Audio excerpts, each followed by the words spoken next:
ನಾವು ಮೂರಕ್ಕೆ ಮೂರು ಗೆಲ್ತೀವಿ. ನಾನು ಮೂರು ಕಡೆ ಪ್ರಚಾರ ಮಾಡಿದ್ದೀನಿ.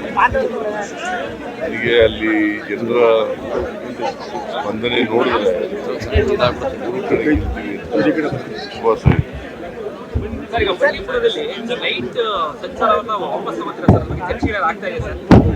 ಬಂಡೀಪುರದಲ್ಲಿ ರಾತ್ರಿ ಸಂಚಾರವನ್ನ ಮತ್ತೆ ಅವಕಾಶ ಕೊಡುವಂತ ಸಾಧ್ಯತೆಗಳಿದೆ. ಅದೇನು ಆ ಥರದ ಪ್ರಸ್ತಾವ ಇಲ್ಲ, ಆ ಥರದ ಚರ್ಚೆನೂ ಆಗಿಲ್ಲ, ಪ್ರಸ್ತಾವನೂ ಇಲ್ಲ. ಯಾರು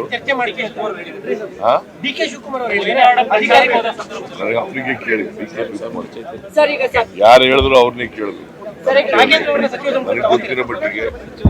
ಗೊತ್ತಿರೋ ಮಟ್ಟಿಗೆ ಸರ್ಕಾರದ ಮುಂದೆ ಯಾವುದೇ ಪ್ರಸ್ತಾವ ಇಲ್ಲ, ಚರ್ಚೆನೂ ಆಗಿದೆ.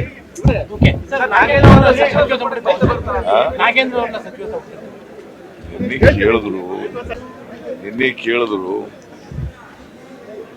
ನಾನು ಹೇಳಿದೆ ನೋಡೋಣಪ್ಪ, ಚುನಾವಣೆ ಎಲ್ಲ ಮುಗಿದ್ಮೇಲೆ ಪರಿಶೀಲನೆ ಮಾಡಿ ಪುನರ್ರಚನೆ ಮಾಡುವ ಸಾಧ್ಯತೆ ಸಂಪುಟ ಪುನರ್ರಚನೆ ಸಾಧ್ಯತೆ ಇಲ್ಲಪ್ಪ. ನಾನು ನಾಗೇಂದ್ರನ ಬಗ್ಗೆ ಹೇಳಿದ್ರೆ ಪುನರ್ರಚನೆ ಅಂತ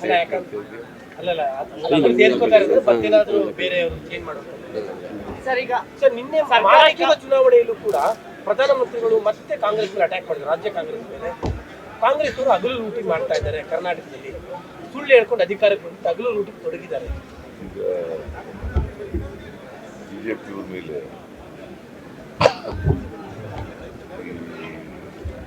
ಅನೇಕ ಆರೋಪಗಳು ಬರ್ತಾ ಇವೆ. ಔಷಧಿಗಳು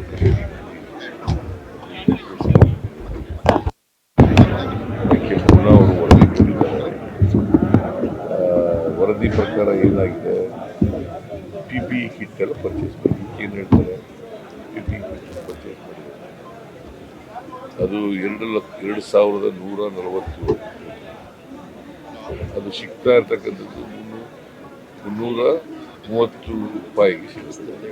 ಅಷ್ಟೊಂದು ಪರ್ಚೇಸ್ ಮಾಡಿದ್ರು. ಅದಕ್ಕೆ ಏನು ಹೇಳ್ತಾರೆ ನರೇಂದ್ರ ಮೋದಿ ಹೇಳಿದ್ರ, ಭ್ರಷ್ಟಾಚಾರ ಮಾಡಿರೋರು ನಮ್ಮ ಸರ್ಕಾರದಲ್ಲಿ ಯಾವುದೇ ಭ್ರಷ್ಟಾಚಾರ ಮಾಡಿಲ್ಲ, ಮಾಡೋದು ಇಲ್ಲ. ನರೇಂದ್ರ ಮೋದಿಯವರು ಸುಳ್ಳು ಹೇಳ್ತಾರೆ. ಎಕ್ಸೈಸ್ ಡಿಪಾರ್ಟ್ಮೆಂಟ್ನಲ್ಲಿ 700 ಕೋಟಿ ಮಾಡಿಬಿಟ್ರು, ಒಂದೇ ₹1 ಮಾಡಿದ್ದೀವಿ ಅಂತ ಪ್ರೂವ್ ಮಾಡಿಬಿಟ್ರೆ ಅವ್ರು ರಿಟೈರ್ಡ್ ಫ್ರಮ್ ಪಾಲಿಟಿಕ್ಸ್. ಅವ್ರು ರಿಟೈರ್ ಆಗ್ತಾರ, ಅವ್ರು ಪ್ರಧಾನಮಂತ್ರಿ ಕೆಲಸ ಬಿಡ್ತಾರ? ಸುಮ್ಮನೆ ಏನೋ ಸುಳ್ಳು ಹೇಳೋದು. ಒಬ್ಬ ಪ್ರಧಾನಮಂತ್ರಿಯಾಗಿ ಸುಳ್ಳು ಹೇಳಕ್ಕೂ ಒಂದು ಇತಿಮಿತಿ ಇರ್ಬೇಕಲ್ಲ. ಅದನ್ನೇ ಮಾತಾಡ್ತಾರೆ ಅವರು. ಮಹಾರಾಷ್ಟ್ರ ಚುನಾವಣೆಯಲ್ಲೂ ಅದನ್ನೇ ಕರ್ನಾಟಕನೇ ಟಾರ್ಗೆಟ್. ಕರ್ನಾಟಕ ಗೌರ್ಮೆಂಟ್ ಟಾರ್ಗೆಟ್ ಮಾಡ್ತಾರೆ. ಯಾಕಂತ ಇದು ಒಂದು ದೊಡ್ಡ ಸ್ಟೇಟ್. ಅಸೆಂಬ್ಲಿನಲ್ಲಿ 136 ಜನ ಸೋತ್ಬಿಟ್ಟಿದ್ದಾರೆ. ಇವರಿಬ್ರು ಸೇರ್ಕೊಂಡು ಈಗ ಕರ್ನಾಟಕದ ಟಾರ್ಗೆಟ್. ಸಿದ್ದರಾಮಯ್ಯನೂ ಟಾರ್ಗೆಟ್, ಕಾಂಗ್ರೆಸ್ ಪಕ್ಷ ಸರ್ಕಾರನೂ ಟಾರ್ಗೆಟ್. ಕುಮಾರ್ ನಾಯಕ್ ಅವ್ರನ್ನ ಇವತ್ತು ಇಡಿ ಮತ್ತೆ ವಿಚಾರಣೆ ಕರೆದಿದೆ ಸರ್. ರಾಯಚೂರು ಎಂಪಿ ಕಾನೂನು ಪ್ರಕಾರ ಏನ್ ಮಾಡಬೇಕು ಮಾಡಿ. ಸರ್, ಇಡಿ ಅವರು ಓವರಾಲ್ ಆಗಿ ಹಗರಣ ತನಿಖೆಗಿಂತ ಹೆಚ್ಚಾಗಿ ನಿಮ್ಮ ಪತ್ನಿ 14 ಸೈಟ್ಗೆ ಸಂಬಂಧಪಟ್ಟಂತೆ ಕಾನ್ಸಂಟ್ರೇಷನ್ ಜಾಸ್ತಿ ಆಗಿದೆ ಅಂತ ಅನಿಸ್ತಾ ಇದೆ. ಯಾಕಂದ್ರೆ ದೇವರಾಜ್ ಅವರು ಕರೆದಿದ್ರು ಮೊನ್ನೆ, ಈಗ ಕುಮಾರ್ ನಾಯಕ್ ಅವರು ಕರೆದಿದ್ದಾರೆ. ಈಗ ಅದು ಒಂದು ಇಡಿ ತನಿಖಾ ಸಂಸ್ಥೆ. ಅವ್ರು ಏನ್ ತನಿಖೆ ಮಾಡ್ತಾರೆ ನಾವು ಅಡ್ಡ ಬರಲ್ಲ. ಏನ್ ತನಿಖೆ ಮಾಡ್ತಾರೆ ಮಾಡಿ. ನೀನು ಕೇಳ್ತಾ ಇದೀಯಲ್ಲ, ಹೊಡೆದೇವ್ರು ನೀನ್ ಕೇಳಿದ್ರ? ಅಲ್ಲ, ನೀನ್ ಕೇಳಿದ್ರ? ಕೇಳಿದ್ರೆ ಯಾಕೆ ಕೇಳ್ತಾ ಇದೀಯ? Why you are asking? ನಿಮಗೆ ನಿಷ್ಪಕ್ಷಪಾತವಾಗಿ ನಡೀತಾ ಇದೆ ಅಂತ ಅನ್ನಿಸ್ತಾ ಇದೆಯಾ? ಈಗ ನಾನೇನು ಹೇಳಲ್ಲ, ಕಾಮೆಂಟ್ ಏನ್ ಮಾಡಲ್ಲ. ಬಟ್ ಇಡೀ ಮೂಢ ಕೇಸ್ಗಳು ಎನ್ಕ್ವೈರಿ ಮಾಡ್ತಿರೋದು ಸುಳ್ಳು ಕೇಸ್ಗಳನ್ನು ಮಾಡ್ತಾರೆ. ಸರ್, ನಿನ್ನೆ ಜಮೀರ್ ಅಹಮದ್ ಹೇಳಿದಂತ ಪದ ನಿಮ್ಗೆ ಏನಾದರೂ ಫಲಿತಾಂಶ ದೃಷ್ಟಿಯಿಂದ ಸಮಸ್ಯೆ ಆಗ್ಬೋದು? ಅವ್ರು ಕ್ಲಾರಿಫಿಕೇಶನ್ ಕೊಟ್ಟಿದ್ದಾರೆ, ನಾವೇನು ಮಾತಾಡೋದು. ಹೇಳಿದ ಎಷ್ಟು ಮಟ್ಟಿಗೆ ಸರಿ? ನನ್ನನ್ನ ನರೇಂದ್ರ ದೇವೇಗೌಡರು ಸಿದ್ದರಾಮಯ್ಯನಿಗೆ ಸೊಕ್ಕು ಮುರಿತೀವಿ ಅಂದ್ರಲ್ಲ, ಅದು ಎಷ್ಟು ಮಟ್ಟಿಗೆ ಸರಿ? ಅದು ಬರೆದ್ರ ಒಬ್ಬ ಚೀಫ್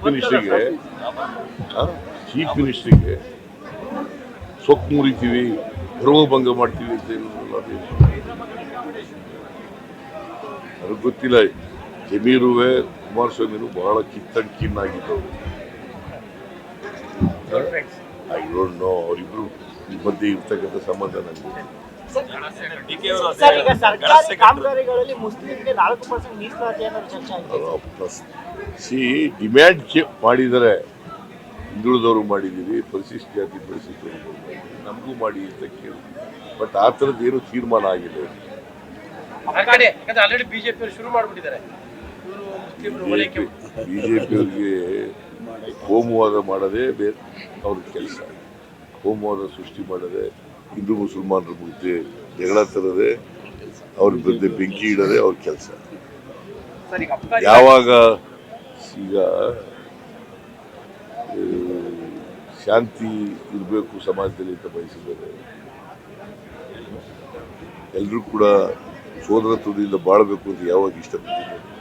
ಸರ್, ನಿನ್ನೆ ಅನಿಲ್ ಚಿಕ್ಕಮಾದವರು ನೆಕ್ಸ್ಟ್ ಚುನಾವಣೆ ನಿಮ್ಮ ನೇತೃತ್ವದಲ್ಲಿ ಆಗಲಿ, ನೆಕ್ಸ್ಟ್ ನೀವೇ 5 ವರ್ಷ ಸಿಎಂ ಆಗಲಿ ಅಂತ ಹೇಳ್ತಿದ್ದಾರೆ ಸರ್, ವೇದಿಕೆಯಲ್ಲಿ ಹೇಳಿದ್ದಾರೆ. ಅವರ ಅಭಿಪ್ರಾಯ ಹೇಳಿದೆ. ಯಾಕಂದ್ರೆ 3 ಚುನಾವಣೆ ನೋಡಿ ಸರ್. ಒಂದೇ ಸೆಕೆಂಡ್ ಸರ್.